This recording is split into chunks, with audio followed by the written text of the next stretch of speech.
하겠습니다. 안녕하세요. 네, 에너지유정책연구소 이유진입니다. 저는 오늘 그 신구리 오리코기 검서를 멈춰야 하는 이유에 대해서 여러분께 말씀드리고 싶습니다. 왼쪽 우리가 잘 알고 있는 지도입니다. 보면 우리에게는 이미 24개의 원자력 발전소가 있습니다. 마치 지금 당장 핵발전소를 멈출 것처럼 얘기를 하지만 사실은 이 정부의 탈원전 시점은 2079년도입니다. 그래서 현재 정부는 3개의 원자력 발전소를 추가를 하고 그걸 기정사실한 상황에서 2기 신구리 오리코기를 지을 것인가 말 것인가 이걸 얘기하고 있습니다. 이미 좁은 국토에 너무 많은 원전 그리고 한 번의 사고가 난다고 해도 치명적인 원자력 발전소의 사고를 생각한다면 원전의 위험은 줄여야 하고 지금이야말로 위험한 원전을 시민의 결정으로 멈출 수 있는 아주 중요한 시기라고 생각합니다.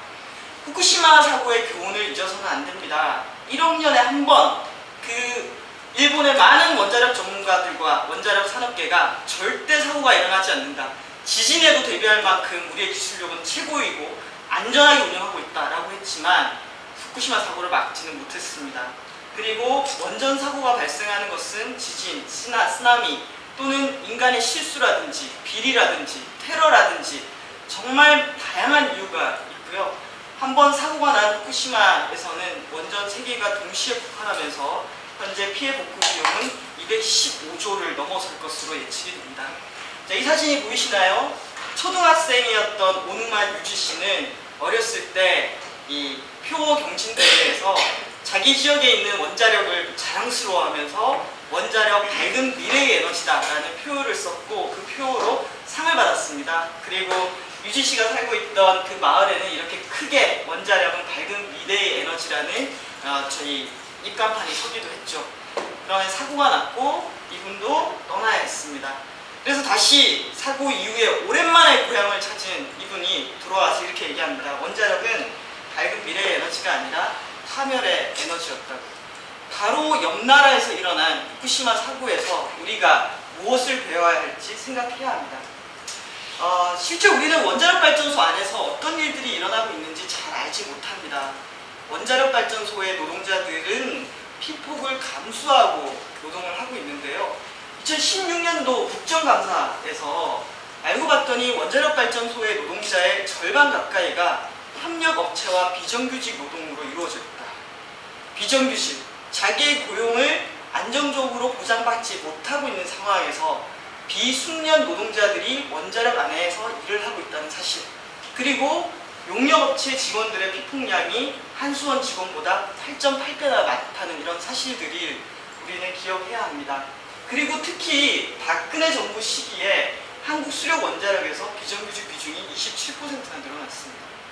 최근에 하늘원전을 가동하고 있는 협력업체인 수산인더스트리, 이 정비 분야를 담당하고 있는 기업입니다. 그런데 이 수산인더스트리에 의하면은 원전 노동자의 평균 실제 그 원자력 발전소에서 상주하는 비율이 56.6%입니다. 이 얘기는 무슨 얘기냐면은 원자력 발전 정비 노동자로 고용되어 있으나 실제 이분들이 일하는 공간은 이중 파견으로 제지공장이나 화력발전소 석유화학 공장에 있는 거죠. 이 사고가 나야지 정비 업무가 필요하다 보니까 사고가 안 난다라고 생각되는 평상시에 그 노동자들이 원자력 발전소에서 일하는 게 아니라 다른 지역에서 파견 나가겠다라는 겁니다. 이렇게 우리의 원전이 불안정하게 운영되고 있는 상황에서 어떻게 안전을 장담할 수가 있겠습니까? 지금 소송이 진행되고 있습니다. 오늘 저희 토론자로도 나와 계신데요. 이 균도 아버님께서 자기 부인이 갑상선암에 걸린 것, 그리고 자기 이 집안에 왜 이렇게 아픈 환자들이 많을까라고 의심하는 마음에서 이게 혹시 원자력 발전소 때문이 아닐까라고 소송을 진행을 했습니다. 1심에서 승소했습니다. 2014년 부산지방법원에서는 갑상선암에 걸린 주민들에게 원전 운영자가 배상할 책임이 있다. 그 근거는 지난 10년 동안의 역학조사를 근거로 했을 때 원전 주변 지역 주민들에게서 이 원전에서 멀리 떨어진 지역 주민들보다 값상선한 배경률이 2.5배 높게 나타났기 때문입니다. 이 소송이 어떻게 진행되는 건지, 이 소송이 실제 원자력 발전소 주변에 살고 있는 지역 시민들에게 건강상에 어떤 영향을 미치는지를 저희는 똑똑히 봐야 될 것 같습니다. 자, 오늘 다양한 지역에서 서울, 경기, 대전, 울산 여러 지역에서 오셨을 텐데요. 우리의 이 원자력 발전소가 있다 보니 이 원자력 발전소의 특징 중에 하나가 특정 지역에서 전기를 많이 생산해서 많이 보내는 방식이고요. 그러다 보니 수도권이나 도시, 특히 인구가 많은 밀집 지역에서 멀리 떨어져 있는 외딴 어촌 마을을 배경으로 발전소가 건설되게 됩니다. 그리고 우리나라 발전소 밀집 지역들이 있습니다. 여기 보시면은 초록색 라인이 전력 자립도가 100%가 넘는 지역들, 그리고 빨간색 라인들이 낮은 지역들인데요. 보면 인천이나 충남, 전남, 경남, 경북, 부산 이때에는 원자력 발전소가 있거나 아니면은 석탄 화력 발전소가 있는 지역입니다. 이들 지역은 100%가 넘는 전력을 생산해서 거기서 생산한 전력을 다른 지역까지 보내는데요. 아무래도 서울이라든지 대전, 대구, 광주 이런 지역들이 전력 자립도가 낮아서 전기를 받아서 쓰는 입장에 있습니다. 그러다 보니 생산한 곳에서 소비지까지 보내기 위해서는 초고압 송전망이 필요하게 됐고, 여기 보이시는 이런 송전탑, 그리고 여기 사람 2명인데요. 밀양에 세워진 송전탑의 규모가 얼마나 거대했는지를, 아파트 40층 높이의 송전탑이 전기를 보내기 위해서 건설되었다는 것을 보여줍니다. 이번 신고리 오류코기가 주민들의 자율 유치라는 얘기를 많이 하십니다. 그런데 유치할 수밖에 없었던 이유가 있습니다. 여기 보시면은 이 일대는 이미 원자력 발전소로 둘러싸여 있습니다. 고리 1, 2, 3, 4, 신고리 1, 2, 3, 4, 5, 6. 이미 한 번 원전이 들어간 지역은 다른 방식으로 경제 활동을 하기가 어렵습니다. 그러다 보니 원자력 발전소 이미 8개나 있는데 거기서 2개를 더 만들고, 이렇게 자포자기하는 심정이 되어버리는 거죠. 자, 그랬을 때 원전 주변 지역 주민들, 송전탑이 지나가는 지역 주민들 많은 고통이 있는데요. 비슷한 일이 수도권에서도 일어났습니다. 신울진 원전과 바로 경기도의 변전소 사건입니다. 보면 우리 이전 정부가 원자력 발전 진흥 정책을 펼치면서 현재 신울진에도 1, 2, 3, 4, 5기, 신울진 1, 2, 3, 4, 5기를 건설할 예정이었습니다. 전기를 많이 생산하죠. 이렇게 많이 생산한 전기가 필요한 도시인 경기도로 보내지기 위해서는 또 밀양에 세워진 것처럼 초고압 송전탑이 필요했고, 그 송전탑이 가기 위해서 이렇게 송전 선로가 계획이 되어 있었습니다. 자, 시작이 있으면 도달하는 곳이 있어야겠죠. 거기에 경기도가 있었고, 경기도 여주, 이천, 양평, 광주가 신경기 변전소 부지로 예정되어 있었습니다. 경기도 안에서도 난리가 났습니다. 우리 지역에 변전소 철탑 못 들어온다. 철탑 밑에 너 같으면 살겠냐라는 이런 구호가 같이 나오는 거죠. 자, 이제 경기도 도지사 고민에 빠졌습니다. 경기도의 전력 자립률은 29.6%. 우리나라에서 가장 전기를 많이 쓰는 지역이 바로 경기도입니다. 우리나라에서 쓰는 전기의 약 21%죠. 5분의 1을 경기도가 쓰고 있습니다. 경기도가 필요해서 당기는 겁니다. 필요해서 당기는 것이니 이걸 안 하겠다라고 할 명분이 별로 없는 거죠. 고민을 했습니다. 2015년 남경필 도지사의 선택은 에너지 자립 70%로 가겠다. 경기도에서 필요한 에너지를 스스로 생산해서 스스로 소비하도록 하겠다. 자립률을 높이면 당길 이유가 없지 않느냐라는 거였습니다. 그래서 에너지 자립 경기도가 시작하면 대한민국이 바뀝니다. 노원전 7개를 대체하겠다라고 얘기했습니다. 에너지 신산업을 일으키고 녹색 일자리를 만들겠다고 얘기했습니다. 그렇게 지난 2015년 경기도가 2030 70%를 목표로 하는 에너지 자립 정책을 발표한 이후 새로 짓는 도청사 에너지 자립 건물로 짓고 있습니다. 이 도시가스가 안 들어가는 지역부터 에너지 자립 마을을 짓기 시작했고요.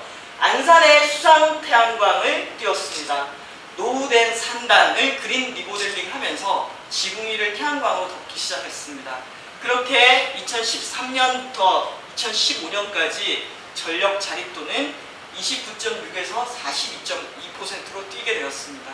물론 이 시기에 경기도의 노력과 더불어 경기도의 가스 복합 화력 발전소가 건설된 측면들이 있습니다. 동시에 신재생 에너지는 1년 사이에 3.5배가 늘어났습니다. 변화를 보여준 거죠. 특히 경기도가 중요한 것은 우리가 가정 상업뿐만 아니라 산업 분야의 에너지를 효율화하고 재생 가능 에너지로 전환하는 게 중요한데요. 경기도는 에너지 자립 선도 과제라고 해서 산업체가 에너지 효율을 높일 수 있도록 발굴하고 지원하는 정책을 펼쳤습니다. 그래서 에스코너지라는 곳에서 한 산업 단지 하나를 효율화 사업을 진행했던 결과 연간 에너지 사용량이 28%가 줄어들었습니다. 3억 7천만 원을 투자했는데 에너지 절약하는 비용이 약 1억 2천만 원이 나왔습니다. 이 얘기는 3년이면 투자 금액을 회수할 수 있다는 것입니다. 이 일을 했던 담당자들은 에너지 효율의 이 이점이라든지 이런 것들에 대해서 여전히 산업계가 너무 모르고 있다. 좀 더 알려진다면 효율을 높일 수 있는 여지는 더 있다라고 얘기를 합니다. 거기에 그리드 위즈라는 최근에 이 경기도 일자리 우수 기업으로 선정된 기업이 있습니다. 이 기업은 전기를 생산하는 것이 아니라 수요를 관리해주고 돈을 버는 기업입니다. 수요 관리를 중개를 해주는 거죠. 우리가 피크 치지 않습니까? 이 피크에 대비해서 발전 설비를 갖춰 놓는다는 것은 너무나 비용이나 효율적이지 않는 방법입니다. 자, 피크가 올라갈 때 우리는 안 써도 돼 라고 하면서 피크를 내리는 역할을 할 수 있는 그런 사업체들을 모아놓고 피크 시기에 전력 소비량을 실제로 줄입니다. 그러면 평소에 불필요한 설비들을 그렇게 많이 갖춰 놓을 필요가 없습니다. 이 기업이 그렇게 수요 관리를 해서 2013년에 3억의 매출이 2016년에 300억의 매출로 뛰게 됩니다. 그리고 이 기업이 수요 관리에 할 수 있는 용량이 기업 하나가 원전 2기를 줄일 수 있는 용량입니다. 엄청나죠? 자, 이런 기회들이 열리고 있다는 것. 그리고 2012년도 서울시는 원전 하나 줄이기를 하게 됩니다. 그동안 서울시 너무 전기를 받아서 쓰기만 했죠. 그래서 서울 시민들의 안전을 위해서라도 소비를 줄이고 생산을 높여서 원전 하나를 줄이는 일을 시작하게 됩니다. 집집마다 미니 태양광을, 그리고 새로 지어지는 건물에 대해서는 아예 에너지 자립 모델로 지었습니다. 노원구에 11월부터 입주를 시작할 에너지 제로 주택 단지입니다. 자, 경로당이죠. 주택들도, 노후주택들도 단열을 개선하고 창문을 교체하고 태양광을 올리게 되면 겨울에도 따뜻하게 날 수가 있습니다. 초기에 투자비가 들지만 그 초기 투자비는 서울시에서 저리로 융자를 해주고요. 줄어드는 난방비로 투자비를 회수할 수가 있습니다. 자, 그렇게 했더니 2011년도 전 대비 2015년 결과를 보시면은 전국적으로 전력 사용량이 증가하고 있는데 서울은 마이너스입니다. 그리고 도시가스도 전국적으로 줄었지만 서울은 3배 가까이 수요를 줄이는 이런 결과를 낳게 되었습니다. 자, 보이시나요? 아파트 지붕 위에는 태양광 대여 사업을, 그리고 아파트 경비실과 관리동에는 이렇게 미니 태양광을 올렸습니다. 경비원 아저씨들 여름에 덥다고 에어컨 전기요금 때문에 분쟁이 잦는데 그냥 태양광 올려서 태양광으로 에어컨 돌리는 겁니다. 자, LED로 주차장을 바꿨고요. 지금 석관 두산 아파트 같은 경우에는 입주자들이 공용 전기요금을 1년에 2억을 아껴서 그 비용으로 경비원 아저씨들의 고용을 보장했습니다. 에너지 비용도 줄이고 함께 사는 도시를 만들 수 있다는 것. 전국에 있는 수많은 아파트들에게 이런 시도를 할 수 있다는 것. 그랬을 때 2015년도에 이 4명의 지자체장이 모여서 선언을 하게 됩니다. 지역에너지 전환 선언입니다. 무슨 얘기냐라고 했을 때 서울시, 경기도, 충청남도, 제주도가 이렇게 얘기를 합니다. 우리는 지역 상생을 위해서, 왜냐? 원전이 계속 늘어나는 건 다른 지역에 그만큼 고통을 안겨주기 때문에 지역 상생을 위해서 서울이 2020년까지 원전 2개를 줄이겠습니다. 경기도는 2030년까지 노후원전 7개를 줄이겠습니다. 충청남도는 석탄을 대체하겠습니다. 제주도는 재생가능 에너지로 100% 자립하겠습니다. 자, 지자체가 노력을 하겠으니 정부가 같이 도와달라. 이제는 지역 에너지 시대로, 지역에서 필요한 에너지를 직접 생산해서 소비하는 시대로 가야 한다라는 그런 메시지였습니다. 자, 그래서 이제 변해야 하지 않겠습니까? 자, 우리나라 OECD 국가 중에 재생가능 에너지 비중 꼴찌입니다. 전체 전력의 2.2%밖에 되지 않습니다. 자, 오스트리아 77%, 덴마크 60%, 포르투갈 52%. 이미 전체 전력의 절반 이상을 재생가능 에너지로 생산하는 나라들이 있습니다. 독일 보실까요? 독일 29.3%고요. 독일은 이렇게 환경부에서 100% 재생가능 에너지 지역이라고 해서 그 지역에서 필요한 에너지를 자립하는 지역으로 만들기 위한 프로젝트가 지역 곳곳에서 이렇게 진행이 되고 있습니다. 독일에서 전체 29%의 전기 중에서 태양광이 6%를 생산하고 있는데요. 태양 자원으로 치면은 우리나라가 독일보다 훨씬 좋죠.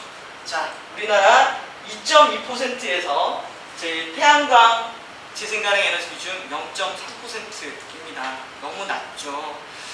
이 원자력계에서는 이 해외 사례 얘기하지 말라라고 얘기하는데 우리나라는 자원 빈국입니다.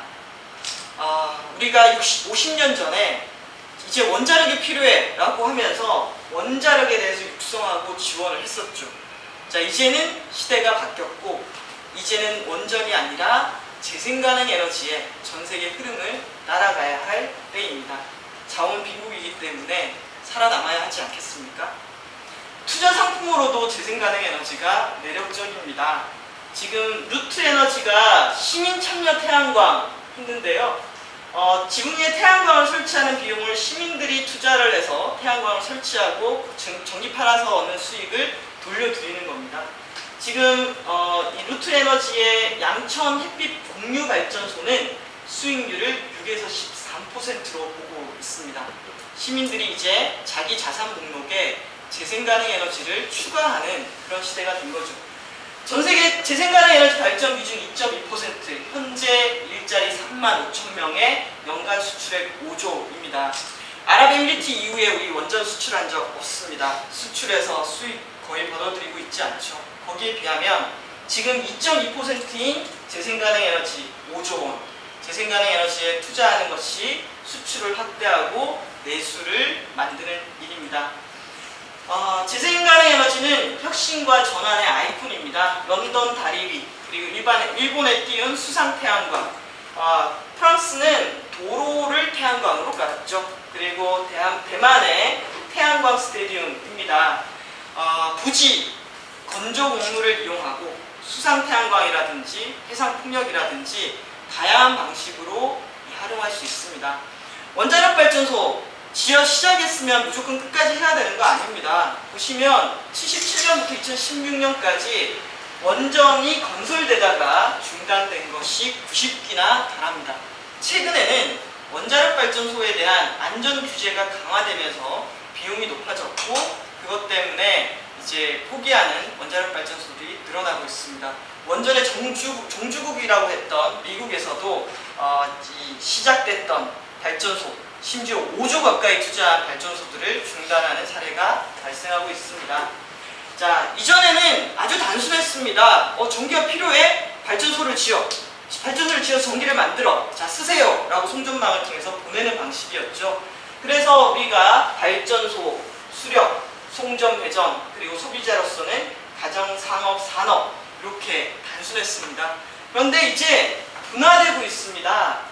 에너지원도 상당히 다양해지고 있고 송배전 방식도 상당히 다양해지고 있고 필요한 곳에 필요한 절정량의 전기를 보낼 수 있는 방법, 빅데이터를 이용하는 방법, 스마트 전력망을 이용하는 방법, 거기에 플러스해서 소비지도 가정, 상업, 산업만 있는 것이 아니라 상당히 다양한 모델이 함께 연결되어 있습니다.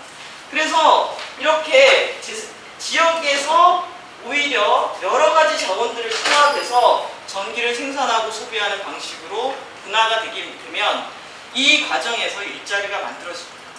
전력 생산과 소비 방식이 지역화되고 일자리가 지역에 만들어지는 방식인 거죠. 자, 이 정부가 에너지 전환이라는 이 큰 시도에 시동을 걸었습니다. 8차 전력 수급 기본 계획에서 재생 가능 에너지 비중 80%를 목표로 하고 있습니다. 석탄과 원자력 비중은 낮아지고 LNG와 재생 가능 에너지 비중이 높아지게 됩니다. 현재 정부의 정책이 반영되면은 2030년경이면 원자력보다 재생 가능 에너지가 더 많은 전기를 만들어내게 됩니다. 이러한 변화 지금 시작해야 합니다. 이제 가격만이 아니라 이 환경과 사회적 갈등 이런 비용들이 에너지 정책에 같이 반영되어야 하는 아주 중요한 시기에 왔습니다. 원자력 산업계는 이렇게 얘기를 합니다. 막대한 피해. 그래서 원전 산업 생태계가 무너지고 이렇게 해서 이 보급이라든지 부품이 제대로 전달되지 않으면은 운영 중인 원전의 안전도 위협받게 된다라고 얘기를 합니다. 현재 가동 중인 것만 24기입니다. 그리고 이 정부가 탈원전 시점을 2079년으로 보고 있습니다. 원자력 기술과 전문 인력은 21세기가 끝날 때까지 역할을 하게 됩니다. 그리고 그들의 역할이 바뀔 뿐입니다. 안전과 해체 산업으로 전환이 됩니다. 서플라이 채널 무너진다고 얘기합니다. 하지만 기계 장치 산업입니다. 전환 가능해야 합니다. 그리고 전환할 수 있습니다. 운영 중인 원전이 신고리 5, 6호기 중단으로 안전이 위협받게 된다는 것은 과장입니다. 그렇다면 탈원전하는 국가들은 모두 다 원자력 안전에 비상이 걸리게 되는 건가요? 또 이렇게 얘기를 합니다. 건설 중지하게 됐을 때 국가적 이익이 상실된다. 왜냐? 원자력 발전을 LNG로 대체하게 될 때 184조가 들기 때문이라고 얘기를 합니다. 하지만 이 계산, 이 184조라는 계산은 이 정책이 급변해서 에너지 세금 제도가 바뀌고 가동률이 변동되는 현재의 이 상황을 그대로 넣은 거기 때문에 실제 정책 변화, 앞으로 60년 동안 바뀌게 될 정책 변화를 반영하지 않은 상황입니다. 그리고 그렇게 됐을 때는 수요 관리라든지 다른 에너지원의 믹스가 반영된다고 한다면은 이 184조라는 숫자가 나올 수가 없고요. 그리고 재생 가능 에너지와 원자력이 같이 갈 수 있는 에너지가 아닙니다. 원자력은 경직성이 있기 때문에 재생 가능 에너지와 오히려 긴급하게 전기가 필요할 때 바로 전력 생산에 들어갈 수 있는 가스, 천연가스가 브릿지 역할을 할 수 있을 것입니다. 자, 10년 후에 우리의 모습에 대해서 오늘의 결정이 10년 후에 어떤 결정을 낳을지 고민이 필요하고 신중한 고민을 해야 합니다. 자, 예측할 수 없는 지진. 우리 지진 연구 아무리 해도 예측할 수 없습니다. 예측하기 매우 어려운 자연재난이죠. 국토. 아무리 노력해도 국토를 넓힐 수는 없습니다. 방사능 오염. 지금 현재 일본의 사고에서 묻듯이 방사능 오염을 중화하거나 해결할 수 있는 방법이 없습니다. 방사능 폐기물 10만 년을 기다려야 합니다. 물론 엄청난 비용을 쏟아야 하고요. 에너지 자원 빈국이라는 것도 바뀌지 않습니다. 이것은 우리가 우리의 힘으로 어찌할 수 없는 것들이죠. 하지만 에너지 전환 정책을 펼치고 산업계의 에너지 효율을 높이고 재생가능 에너지 입지를 해결하고 전력 수요를 관리하고 재생가능 에너지 기술을 개발하는 일, 그것은 지금 우리가 우리의 힘으로 지혜를 모아서 당연히 풀 수 있는 일들입니다. 그래서 스마트폰, 여러분 스마트폰 하나 다 가지고 계시죠? 스마트폰 불과 2010년에 세상에 퍼뜨려지기 시작했고 지난 7년 동안 세상을 엄청나게 바뀌었습니다. 기술과 변화하는 이 시대의 조류가 삶과 사회를 얼마나 크게 바꿀 수 있는지를 보여주는 게 스마트폰의 사례죠. 지금 원자력은 낡은 기술입니다. 낡은 시스템입니다. 이제 다른 새롭고 안전하고 깨끗하고 그리고 밝은 미래와 함께 맞이할 수 있는 에너지로 전환해야 합니다. 대안이 있고 의지가 있고 기술이 있습니다. 그 방향이 새로운 산업과 일자리를 만들어냅니다. 원자력 발전소 더 이상 지을 이유가 없습니다. 감사합니다.